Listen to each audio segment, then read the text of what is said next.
মামি পান্তা ভাত পাঠিয়েছে, মানে মামিদের বাড়িতে রান্না পুজো হয়েছিল, এই যে মারা সব গেছিল, মা দিদা আমার জন্য নিয়ে এসছে। একটু খাই, এত দিও না অল্প একটু দাও। তা কি করবো, বোমা এখন খাবে? পরে ভাত আছে, আর কি কি আছে দেখাও দেখি। এই যে বাবা, ও ঠাকুমা, আরে অত কথা না বলে তাড়াতাড়ি দেখাও, পরে ওনাকে বলো দিচ্ছি, দাঁড়া কি কি খাবার আছে একটু দেখি।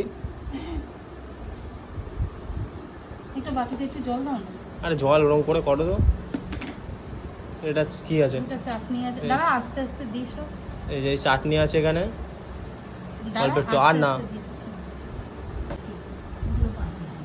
এটা কি আছে? ডাল চচ্চড়ি। ডাল চচ্চড়ি দিচ্ছি। ওটা পুঁই শাকের একটা চচ্চড়ি, তাই তো?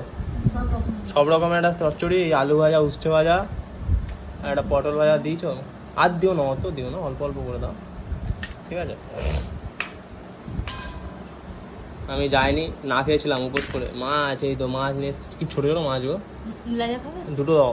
হ্যাঁ, মাছ দুটো দুটো, লেজা আর একটা এমনি মাছ দাও। এত ছোটো ছোটো মাছ আনে কেন ওরা? এই মাছটা দাও, এটা দাও। না না ঠিক আছে, না, দাও না যেখানে ইচ্ছা। মাছ আছে, ইলিশ মাছ। আর কোনো মাছ খাওনি না? ভেটকি মাছ, ইলিশ মাছ।